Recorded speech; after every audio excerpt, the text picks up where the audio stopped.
Recuerden que la hipófisis, entonces, es una glándula muy importante que se ubica,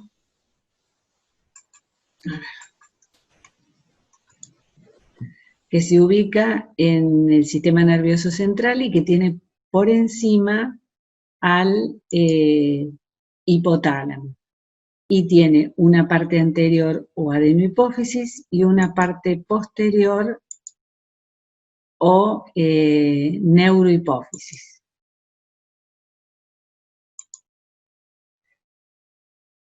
Que secretan diferentes sustancias. Si vemos la adenohipófisis, vamos a ver que secreta la adenocorticotrofina, que estimula la corteza suprarrenal. Esta adenocorticotrofina va a estimular la secreción, por ejemplo, de cortisol o corticoides, y cuando aumenta la concentración de corticoides, inhibe la liberación de adenocorticotrofina. ¿Por qué? Porque el corticoide va a actuar sobre el hipotálamo, que el hipotálamo es el que secreta el factor liberador de ACTH, que es el que estimula a la corteza suprarrenal. O sea, esta adenohipófisis es estimulada por el hipotálamo con factores liberadores. Tengo el factor liberador del ACTH, el factor liberador de la hormona tirotrofina, que, como su nombre lo indica, estimula la glándula tiroides. Cuando aumenta la secreción de hormonas tiroideas T3 y T4, esta va a inhibir el factor liberador de tirotrofina y este va a inhibir a la tirotrofina, entonces se frena la tirotrofina porque aumentó la secreción de hormonas tiroideas. Cuando no hay hormonas tiroideas, cuando hay un hipotiroidismo, va a aumentar esta hormona, la TSH. Si alguien de ustedes tiene problemas de tiroides, van a ver que siempre se les pide TSH y se les pide T3 y T4, que es la hormona tiroidea. Si la TSH es alta, la T3 y T4 generalmente son bajas, por eso está alta la TSH. Cuando la secreción es normal, están todas equilibradas. No sé si se entiende ese concepto que tiene que ver con lo que se llama retroalimentación negativa. O sea, el producto de la glándula, en este caso la hormona tiroidea, va a inhibir la liberación del factor hipotalámico y de la hormona hipofisiaria, que es la que estimula la glándula periférica. En este caso, en el caso de la TSH, en el caso de la ACTH. Después tengo la folículo estimulante, que es esta, que actúa sobre los testículos y sobre los ovarios. O sea, esta sería una hormona junto con la luteinizante que actúa sobre los órganos reproductores. La folículo estimulante estimula la formación de espermatozoides en el testículo masculino y la ovulación en la mujer. La luteinizante aumenta la secreción de testosterona en el hombre y en la mujer produce la ovulación y el aumento de secreción de progesterona. Estos productos, la testosterona en el hombre, los estrógenos y progesterona en la mujer, van a inhibir los factores liberadores hipotalámicos y van a inhibir la folículo estimulante y la luteinizante. Después tengo la prolactina, que actúa sobre la glándula mamaria, preparándola para la lactancia. Tengo también el tejido adiposo con la leptina, que aumenta los ácidos grasos. Y tengo la hormona de crecimiento, que actúa a través de las somatomedinas sobre los huesos, sobre el músculo, sobre el tejido adiposo, estimulando el crecimiento. Por eso se llama hormona de crecimiento. Está muy aumentada en los niños que están en crecimiento y en el adulto interviene en el mantenimiento de la masa muscular y en los procesos de reparación en el caso de cicatrización.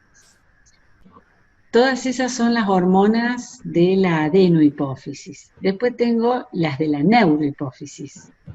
Estas hormonas de la neurohipófisis no se secretan en la neurohipófisis, se secretan en el hipotálamo y se almacenan en la neurohipófisis. Después van a ser liberadas, dentro de ella tengo la oxitocina, que se libera en el trabajo de parto, es la que estimula las contracciones uterinas durante el parto, o bien cuando se succiona el pezón, estimulando la bajada de la leche. Esta hormona es muy activa en la parturienta o en la puérpera. También se cree que está relacionada con el placer femenino o con el orgasmo. Y después tengo la antidiurética, que es una hormona secretada por el hipotálamo que se almacena en la neurohipófisis, que va a aumentar la absorción de agua en los túbulos renales. Por eso se llama antidiurética, porque disminuye la diuresis. ¿Cuándo se secreta? Cuando hay una disminución del volumen sanguíneo por pérdida de agua. Por eso las personas que tienen una gastroenteritis, que se deshidrataron, no orinan lo que tienen que orinar porque aumenta esta hormona y aumenta la reabsorción de agua en los túbulos renales. Vamos a seguir viendo esta glándula. Acá vemos nuevamente la hipófisis, está orientada de otra forma. Acá está el hipotálamo. Fíjense que la comunicación que hay entre el hipotálamo y la hipófisis. Comunicación nerviosa por un lado. Recuerden que en la neurohipófisis se almacenan la antidiurética y la oxitocina, que las secretan los núcleos hipotalámicos y bajan acá. Y tengo muchos vasos sanguíneos. Fíjense cómo tengo acá una arteriola, capilares, vénula, capilares y otra vena. Eso es un sistema que se llama sistema Porta. Se llama así porque la sangre de la vena no va al corazón, sino que va a otros capilares, por eso se llama vena porta. No se produce lo mismo que se produce en el resto del organismo, en donde los capilares van a las venas y las venas vuelven al corazón. Acá se comunican entre sí, por eso se llama sistema porta.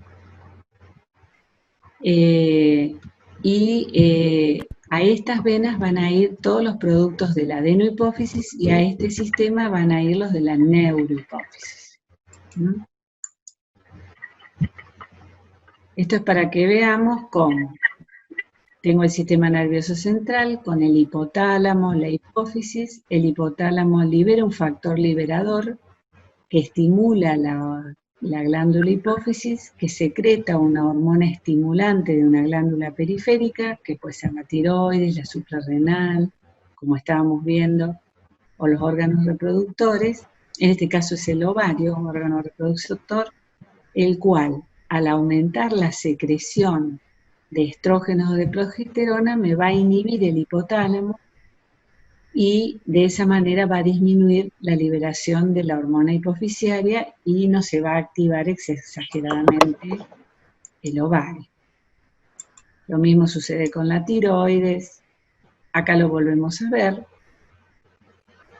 Tienen el hipotálamo, la hipófisis, esta sería la adenohipófisis o hipófisis anterior, y esta es la neurohipófisis. ¿Dónde están ubicados? Aquí, en el centro del cerebro, en el corazón del cerebro. Acá se los amplía, eso es algo muy chiquitito. Imagínense que la hipófisis pesa medio gramo. Entonces la adenohipófisis segrega una serie de hormonas estimulantes. La adenocorticotrofina, que estimula la cápsula suprarrenal, que produce cortisol, aldosterona y adrenalina. Estimula sobre todo la producción de cortisol. El cortisol me va a inhibir cuando aumenta el factor liberador de ACTH y por ende de ACTH. Después tengo la hormona, la tirotrofina o hormona estimulante de la tiroides, que produce tiroxina y calcitonina. Cuando aumenta la tiroxina me inhibe la liberación del factor liberador y de tirotrofina y ahí se equilibra. la hormona de crecimiento, esta es la sigla en inglés, que produce el crecimiento de los huesos. Después tengo la hormona estimulante de testículos y ovarios, que aumentan estrógenos, progesterona, testosterona, producen la ovulación y aumentan los espermatozoides. Y la hormona estimulante de las mamas o prolactina, que produce leche. La neurohipófisis va a producir la oxitocina, que regula la contracción del útero durante el parto, y la antidiurética, que me aumenta la absorción de agua en los túbulos renales. Volvemos a las hormonas y acá tienen un cuadrito donde dice la función de cada una. Una de las hormonas es la hormona de crecimiento, esta es la sigla, o somatotrofina. Esta hormona es secretada por la adenohipófisis, si recordamos en los dibujitos anteriores, y es regulada por un factor hipotalámico inhibidor que se activa cuando aumenta la glucemia, o estimulador que se activa cuando disminuye la glucemia. ¿Y esto por qué? Porque la hormona de crecimiento aumenta la producción de glucosa. Estimula todos los tejidos, estimula el hígado, el cartílago, hueso. ¿Para qué estimula? Para que yo creo que Natalia Rosas tiene abierto el micrófono. Si lo podés cerrar, mejor. Estimula el hígado, cartílago, hueso, para que sinteticen factores de crecimiento insulinosímiles que durante la infancia promueven el crecimiento de todas las células del cuerpo a través de la síntesis de proteínas. En los adultos ayudan a mantener la masa muscular, los huesos y la reparación tisular. Estimulan la hidrólisis de los lípidos, disminuyen la captación de glucosa y aumentan la glucosa sanguínea. La tirotrofina, o el factor que se secreta por el factor hipotalámico estimulante, estimula la síntesis y liberación de hormonas tiroideas. La folículo estimulante, que es estimulada por el factor hipotalámico estimulante de gonadotrofinas, en las mujeres inicia el desarrollo de los folículos y la ovulación, e induce la secreción de estrógenos por los ovarios. En el hombre estimula la producción de espermatozoides. La LH luteinizante, que es liberada por el factor hipotalámico estimulante de gonadotrofinas, en la mujer produce la ovulación y la formación del cuerpo amarillo o cuerpo lúteo, que produce progesterona, estimula la producción de estrógenos. En el hombre estimula la producción testicular de testosterona. La prolactina tiene un factor hipotalámico estimulante y uno inhibidor, que es la dopamina. Inicia y mantiene la producción mamaria de leche en las mamas estimuladas por estrógenos, progesterona, corticoides, hormona de crecimiento humano, tiroxina e insulina. Todas estas hormonas intervienen en la lactancia materna. Hay mujeres que tienen algún problema emocional y tienen un aumento de secreción de dopamina. Estas mujeres suelen tener aumento de secreción por los pechos y ausencia de menstruación. Es por problemas psicológicos, especialmente con grandes depresiones o problemas psicóticos. Es un problema bastante frecuente, el aumento de la prolactina. Cuando una mujer tiene aumento de prolactina, no menstrua. La adenocorticotrofina, o ACTH, es liberada por el factor liberador de ACTH, que se estimula en situaciones de estrés, de hipoglucemia, aumento de interleuquina 1, que aumentan los procesos infecciosos, que aumentan el factor liberador y la ACTH. En este momento del COVID, muchas personas con COVID tienen un aumento de la secreción de estas hormonas y se produce un gran estrés en el organismo. Esto aumenta la cantidad de cortisol por la corteza suprarrenal. La melanocitoestimulante es liberada por el mismo factor liberador que la ACTH. Por eso algunas personas que se estresan, por ahí se broncean. Se oscurece la piel. Yo había visto de un caso de un japonés de un chino que tuvo COVID, que quedó negro, debe haber sido por el aumento de esta hormona.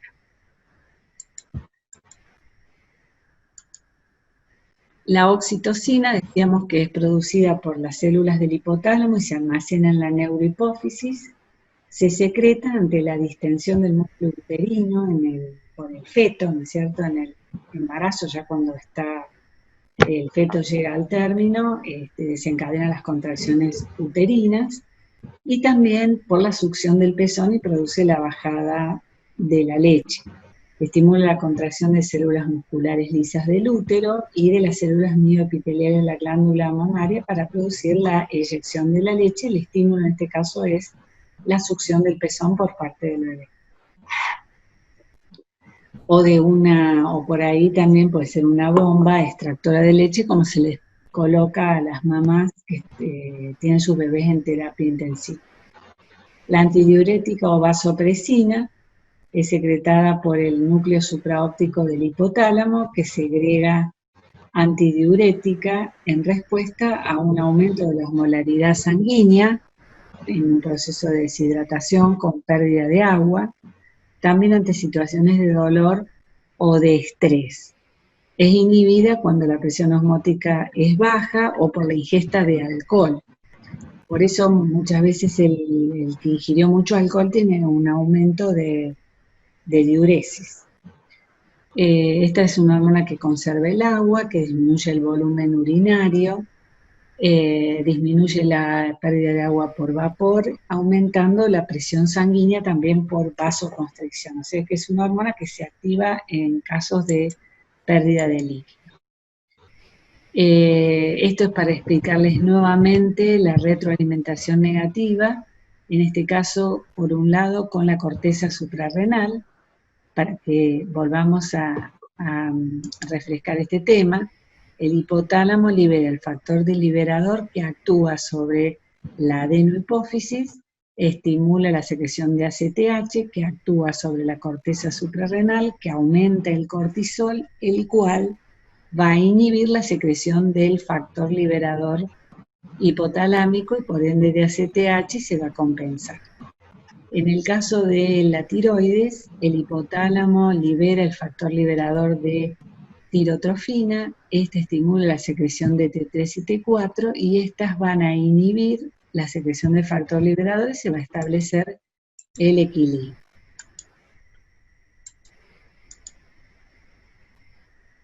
Nuevamente, esto es para que está explicando todo lo que explicamos recién, así que lo tienen como opción, si no para una síntesis de lo que ya hemos dicho, cómo es la relación entre el hipotálamo, la hipófisis anterior con todo el sistema porta y la hipófisis posterior con las hormonas que secreta cada una. Así que lo tienen para repasar. Acá tenemos la hormona de crecimiento. Tenemos por un lado el factor liberador de la hormona de crecimiento, que aumenta la hormona de crecimiento, y por otro lado la somatostatina, que la inhibe.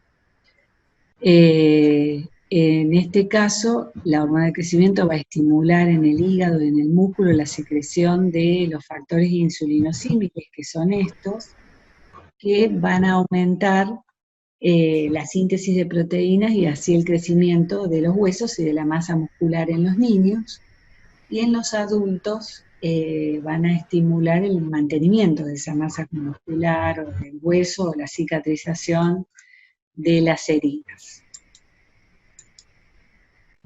Otra vez, en este caso con las gonadotrofinas, para mostrarles cómo actúa el hipotálamo, la hipófisis, la adenohipófisis, que secretando, como dice acá, tenemos la folículo estimulante, estimula el crecimiento de los folículos ováricos, y el pico del luteinizante me va a producir la ovulación y la formación del cuerpo amarillo, el cual secreta progesterona. Los estrógenos y la progesterona inhiben la secreción de las gonadotrofinas y con ello se produce la menstruación. Un día después la folícula estimulante comienza a aumentar y se inicia de nuevo el periodo. Bueno, esto es para mostrarles ciertas patologías que se producen por exceso de hormona de crecimiento. Cuando, fíjense, este es gigantismo, gigante, gigante, eso era una curiosidad en esa época. Esto es una acromegalia, muy común en boxeadores o jugadores de básquet.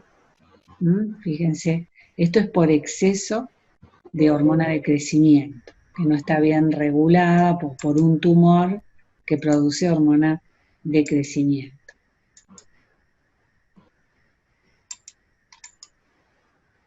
Bueno, pasamos a la glándula tiroides. La glándula tiroides es una glándula sumamente importante, pesa más o menos unos 20 a 30 gramos, se ubica en el cuello, debajo de la laringe, tiene 2 lóbulos, que acá la podemos ver más o menos donde se ubica, tiene 2 lóbulos,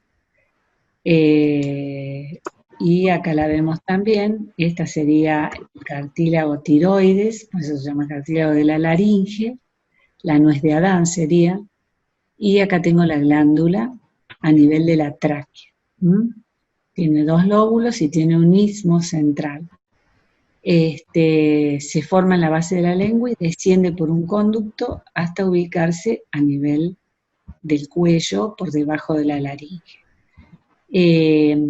Esta glándula tiene esta forma, fíjense, todos estos espacios circulares se llaman acinos, que tienen en su interior una sustancia coloide porque tiene color rosado, que es donde se almacena la hormona tiroidea.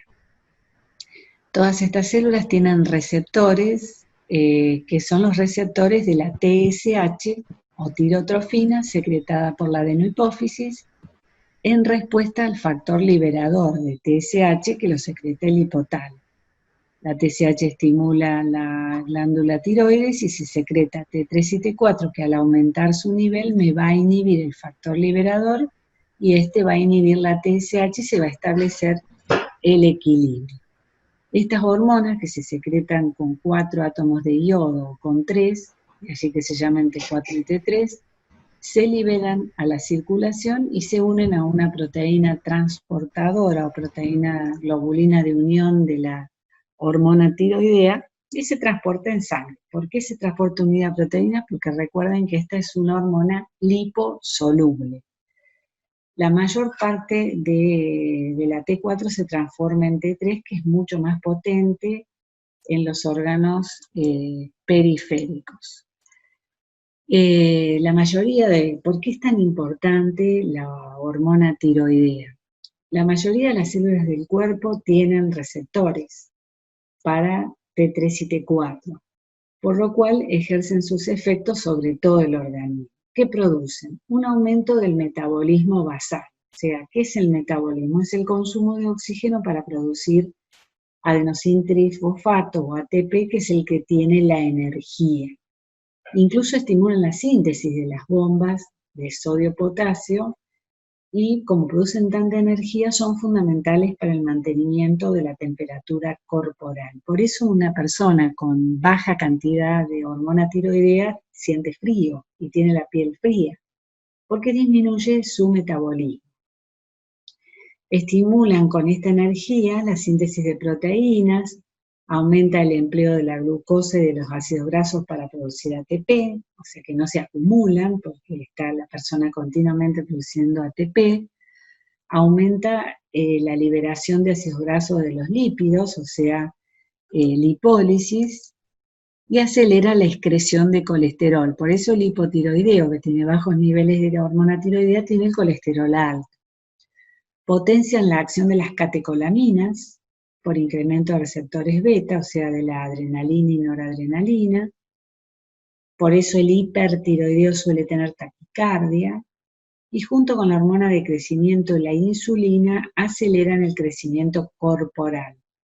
En particular el crecimiento y desarrollo del sistema nervioso y del músculo esquelético. Esta acción es fundamental. Si ustedes son padres o han conocido una mamá o ven la libreta de un recién nacido, se fijan que la TSH, la estimulante de la hormona tiroidea, se pesquisa en el recién nacido para pesquisar el hipotiroidismo, porque suele darse en los recién nacidos, es transitorio y es la causa más frecuente de retraso mental, porque la hormona tiroidea junto con la hormona de crecimiento y la insulina intervienen en el crecimiento y en especial del sistema nervioso. Eso es importante que lo sepamos. Acá tenemos la glándula tiroides de nuevo, debajo de los cartílagos laringeos, rodeando a la tráquea. Y tenemos otro producto que es la calcitonina, que es otra hormona que me produce la hormona tiroidea. La calcitonina regula los niveles de calcio en sangre junto con la hormona paratiroidea. Las paratiroides son glándulas que están por detrás de la glándula tiroides. Tengo la glándula tiroides y detrás tengo a las paratiroides. Estas son otras glándulas que intervienen en la regulación del calcio.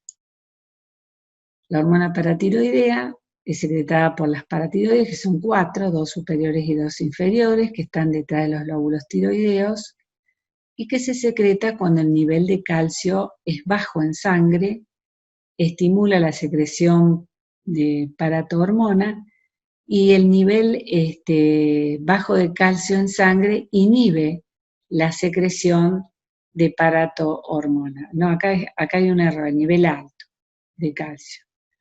La paratohormona aumenta los niveles de calcio y de magnesio y disminuye los de fosfato.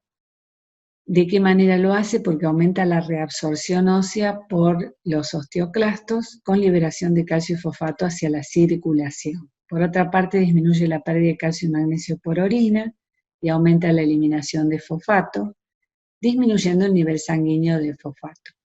Promueve la formación renal de calcitriol, que es la forma activa de la vitamina D, la cual aumenta la absorción de calcio y magnesio y fosfato en el tubo digestivo. Vieron que la vitamina D estimula la formación de los huesos. Esta vitamina D es el calcitriol, que se termina de sintetizar en el riñón y que aumentan la absorción de calcio, magnesio y fosfato en el tubo digestivo. La calcitonina es estimulada, su secreción es secretada por las células parafoliculares de la tiroides, y su secreción es estimulada cuando están altos los niveles de calcio, mientras que es inhibida cuando los niveles de calcio son bajos, o sea que es al revés de lo que pasa con la paratohormona. ¿Qué hace la calcitonina? Baja los niveles de calcio y de fosfato por la inhibición de la reabsorción ósea por los osteoclastos y por aceleración de la captación de calcio y fosfato hacia la matriz ósea. O sea que la calcitonina favorece la calcificación de los huesos o mantiene la calcificación de los huesos. Bueno, pasamos a las suprarrenales, que son otras glándulas. ¿Por qué se llaman suprarrenales? Porque están por encima del riñón, como si fueran una capsulita. Acá vemos el riñón y arriba están las suprarrenales. Una mollejita, digamos. Pesan muy poquito, 4 gramos, y disminuyen en el estrés agudo, mientras que en un proceso crónico aumenta su tamaño, por eso se dice hipertrofia e hiperplasia. Tiene 3 capas, una externa o glomerular, que secreta aldosterona, una capa medio fasciculada, que es la que secreta el cortisol, y una capa interna, que es la que, o zona reticular, que es la que secreta hormonas gonadales, sobre todo andrógenos. La médula suprarrenal, o sea, el núcleo, secreta sobre todo adrenalina, noradrenalina y dopamina. Entonces la corteza en la zona glomerular va a secretar aldosterona. Si ustedes recuerdan riñón, cuando yo tengo una disminución del volumen sanguíneo, de la llegada de sangre a la arteriola aferente del riñón, se va a secretar renina, la que activa la angiotensina, y estimula la secreción de aldosterona. ¿Cuándo aumenta la aldosterona? Cuando tengo una reducción del volumen sanguíneo, deshidratación, déficit de sodio y hemorragias. ¿Qué hace la aldosterona? Aumenta los niveles de sodio porque aumenta la reabsorción de sodio en los túbulos renales. Esa sería, o sea que aquí no interviene el hipotálamo, acá interviene la regulación periférica a través de la renina secretada por el riñón.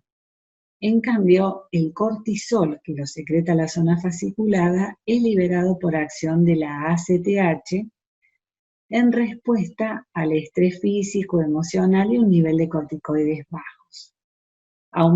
¿Qué hace el cortisol? Aumenta la degradación de proteínas, estimula la gluconeogénesis, o sea, la síntesis de glucógeno a partir de sustancias diferentes a la glucosa, aumentando los niveles de glucosa en sangre, aumentan la lipólisis, o sea, la degradación de los lípidos, la resistencia al estrés por el aumento de glucosa y de ATP, deprime la función de los leucocitos y por ende la inflamación y la inmunidad. O sea, el cortisol es un antiinflamatorio muy potente y un inmunodepresor. Los andrógenos, secretados por la zona reticular de la corteza suprarrenal, en la mujer se van a convertir en estrógenos. Son estimulados también por aumento de ACTH y tienen efectos masculinizantes, son los que intervienen en el desarrollo del vello pubiano y axilar. En la médula suprarrenal tengo la adrenalina, noradrenalina y dopamina. El estímulo para su liberación de acetilcolina, que es otro neurotransmisor, y estimula el sistema simpático autónomo durante el estrés, que produce taquicardia, o sea, aumento de la frecuencia cardíaca, broncodilatación, o sea, todos los efectos de las catecolaminas. Esta es una enfermedad que se produce por aumento solamente para que tengan una idea, pero no hace falta, si les interesa, léanlo, por aumento de los corticoides. Pasamos a la última glándula, que es el páncreas. Si ustedes recuerdan, el páncreas era también una glándula exócrina, secretaba el jugo pancreático que va hacia el tubo digestivo. Serían estos. Tengo los acinos, secreta tripsinógeno, lipasa, si recuerdan, amilasa, y esto va a la segunda porción del duodeno, y de allí va a digerir los alimentos. Fíjese dónde está el páncreas, detrás del estómago y enmarcado por el marco duodenal. Este es intestino delgado, el duodeno es la primera porción del intestino delgado. Acá tengo el conducto hepático que desemboca junto con el conducto pancreático en el duodeno. La parte endocrina del páncreas son los islotes de Langerhans, que secretan muchas hormonas. Las más importantes son la insulina y el glucagón. El glucagón es secretado por las células alfa del páncreas. ¿En respuesta a qué? ¿Cuándo aumenta el glucagón? Cuando tengo una glucemia baja, en el ejercicio, comidas ricas en proteínas, aumento de somatostatina y la somatostatina y la insulina inhiben la secreción de glucagón, o sea que la insulina es una hormona contrarreguladora. Y también la somatostatina, que si recuerdan habíamos dicho que era la hormona que inhibía la hormona de crecimiento. ¿Qué hace el glucagón? Eleva la glucemia, aumenta la degradación del glucógeno en moléculas de glucosa y de ácido láctico, y también aumenta la transformación del ácido láctico de aminoácidos en glucosa a través de la gluconeogenesis, o sea que es una hormona hiperglucemiante. Es la hormona del ayuno, que nos produce esa sensación de languidez. En cambio, la insulina, que es secretada por las células beta, aumenta cuando hay hiperglucemia. Cuando hay un pico de glucagón, la hormona de crecimiento aumenta su secreción, la ACTH, el HIP, que es un péptido dependiente del intestino delgado que estimula la secreción de insulina y que ustedes lo han puesto como función endocrina del intestino delgado, y su secreción es inhibida por la somatostatina. ¿Qué hace la glucosa? La insulina acelera la entrada de glucosa a la célula, la conversión de glucosa en glucógeno, disminuye la glucogenólisis, la gluconeogénesis, aumenta la síntesis de lípidos y la síntesis de proteínas. Por eso, con la hormona de crecimiento y la hormona tiroidea, que también aumentan la síntesis de lípidos y de proteínas, son las hormonas que intervienen en el crecimiento del ser humano. Por ende, la falta de insulina me produce un aumento de glucosa en sangre porque es la hormona que aumenta la entrada de glucosa al sangre. ¿Cuál es el enfermo que tiene una falla en la insulina? El diabético. El diabético tipo 1 tiene una ausencia absoluta de insulina porque se destruyeron las células beta de los islotes pancreáticos, y el diabético tipo 2 tiene una resistencia a la insulina, o sea que hay insulina pero no actúa bien. La somatostatina es secretada por las células delta, es inhibida por el polipéptido pancreático y lo que hace es inhibir la secreción de insulina y de glucagón, de los dos, por la célula beta y célula alfa-B5. Después tengo el polipéptido pancreático por células F que me inhibe la secreción de somatostatina y de las enzimas digestivas pancreáticas.